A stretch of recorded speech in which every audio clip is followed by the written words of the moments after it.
வேதா என்ன பண்ணுறாங்க, அந்த லேடிய போய் சந்திக்கிறாங்க. அவங்க கிட்ட இருந்து எல்லா உண்மையும் வந்து வெளிய கொண்டு வந்துடுறாங்க. அவங்களும் வந்து இந்த மாரி அவர் காசு குடுத்ததால தான் நான் அப்படி பண்ணேன் அப்படி சொல்லிட்டு ஒத்துக்கிறாங்க. ஒரு வேளை நீ வந்து அங்க வந்து மாத்தி சொன்னீங்கன்னா, அதுக்கப்புறம் வந்து உன்ன போலீஸ் கண்டிப்பா வந்து நான் புடிச்சு குடுத்துருவேன். நான் விடவே மாட்டேன் உன்ன அப்படின்னு சொல்லிட்டு வேதா வந்து சொல்றாங்க. அடுத்து விக்ரம்க்கு கால் பண்ணி நடந்த விஷயத்த எல்லாமே வந்து வேதா சொல்றாங்க. அதனால விக்ரம் செமையா டென்ஷன் ஆயிறாரு. சரி அந்த லேடிய கூட்டிட்டு நீ வீட்டுக்கு வா அப்படின்னு சொல்லிட்டு நேரா வீட்டுக்கு போறாரு.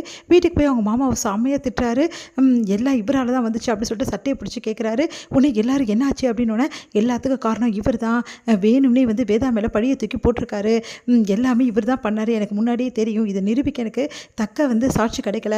ஆனால் இன்றைக்கி நான் விடவே மாட்டேன் அப்படின்னு சொல்லிட்டு இருக்காரு. உடனே வந்து ஒன்றும் புரியாமல் எல்லாருமே வந்து யோசிக்கிறாங்க. வீட்டில் உள்ளவங்க எல்லாருமே ஐயோ இந்த விஷயம் அக்காவுக்கு தெரிஞ்ச பெரிய பிரச்சனை ஆகிடுமே, என்னடா சொல்கிற, உண்மையாக தான் சொல்கிறியா அப்படின்னு சொல்லிட்டு வீட்டில் விக்ரமோட அம்மா அப்பா கேட்குறாங்க. ஆமாம் நான் உண்மையாக தான் சொல்கிறேன் அப்படின்னு சொன்னோன்னே உடனே வந்து இல்லை இவன் போய் சொல்கிறான், வேதாக்காக இப்படி பண்ணுறான் அப்படின்ற மாதிரி சொல்கிறாரு கைலாஷ். எது உண்மை எது பொய்ன்னு நான் சொல்கிறேன் அப்படின்னு சொல்லிட்டு அந்த லேடியை வந்து சொல்ல வைக்கிறாங்க.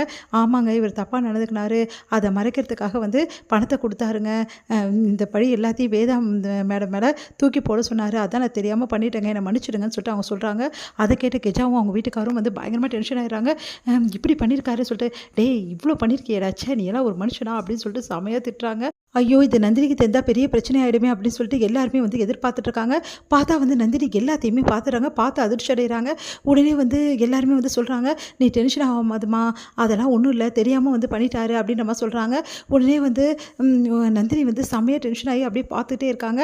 வேதாவை பார்க்குறாங்க, விக்ரம் பார்க்குறாங்க. அப்போது உன் பொண்டாட்டிக்காக நீ என்ன வேணாலும் செய்வியா, உன் மாமாவையும் இந்த மாதிரி வந்து பழியை தூக்கி போடுறியே, இந்த லேடியை மறுபடியும் பேச வச்சுருக்கீங்களா அப்படின்ற மாதிரி தப்பாக பேசுகிறாங்க. உடனே வந்து இவ்வளோ பண்ணி கூட உன் வீட்டுக்காரை வந்து நீ வந்து விட்டு கொடுக்க மாட்டேங்கிறியே, இவ்வளோ மோசமான ஒரு வீட்டுக்காரர் புரிஞ்சுக்கோ அப்படின்னு சொல்லிட்டு எவ்வளோ விக்ரம் சொல்கிறாரு, கேட்க மாட்டேங்கிறாங்க. உடனே வந்து இங்கே பாருங்கள் இவர் பண்ண வேலைக்கு எல்லாமே ஆதாரத்தோடு இருக்குது. அது மட்டும் கிடையாது, வெளிநாட்டில் ஒர்க் பண்ணுறேன்னு சொன்னார்ல, அது எல்லாமே போய் வெளிநாட்டில் இவர் என்ன பண்ணி வச்சுருக்காரு தெரியுமா, எல்லா லேடிஸ்கிட்டையுமே விளையாடிருக்காரு. அதனால் நிறைய பணத்தை இழந்திருக்காரு. அந்த விஷயத்தெல்லாம் இப்போ தான் நான் கண்டுபிடிச்சேன். இவரை போலீஸ் வந்து தேடிட்டு இருக்கு, அந்த விஷயம் உங்களுக்கு தெரியுமா அப்படின்னு எல்லாருமே அதிர்ச்சி அடைகிறாங்க. உடனே வந்து ஆல்ரெடி வந்து இவர் வெளிநாட்டில் ஏமாத்தினவர் கம்ப்ளைண்ட் கொடுத்துருக்காங்க அப்படின்னு நம்ம சொல்கிறாங்க. அப்படியே அதிர்ச்சி அடைகிறாங்க எல்லாருமே. அடுத்து வந்து இங்கே என்ன பண்ணுறாங்க, போலீஸ் இப்போ வந்துட்டு இருக்குது. அவர் ஹஸ்பண்டை என் புருஷனையும் வந்து போலீஸில் பிடிச்சி கொடுப்பியா அப்படின்னு சொல்லிட்டு நந்தினி டென்ஷன் ஆகிடுறாங்க. உடனே வந்து இங்கே பாரு நான் சொல்கிறது கேளு, உன் புருஷன் நல்லவன் கிடையாது அப்படின்றாங்க. உடனே வந்து என்ன பண்ணுறாங்க, விக்ரம் வந்து வேதா கிட்ட சொல்கிறாரு, இங்கே பார் வேதா உன்கிட்டே தப்பாக நடந்துக்க பார்த்தான்ல இவனை சும்மாவே விடக்கூடாது, உடனே வந்து இவனை விடவே கூடாது அப்படின்னு சொல்லிட்டு என் கண்ணு முன்னாடி இவனை அடிக்கணும் அப்படின்னு எல்லாருமே அதிர்ச்சி, நான் ஒத்துக்க மாட்டேன்னு சொல்லிட்டு அவங்க அக்கா கத்துறாங்க, வாயை மூடிட்டு போயிடு அப்படின்னு சொல்லிட்டு விக்ரம் வந்து வேதாவை அரே சொல்கிறார். வேதாவும் பலார்னு ஒன்று விடுறாங்க. இது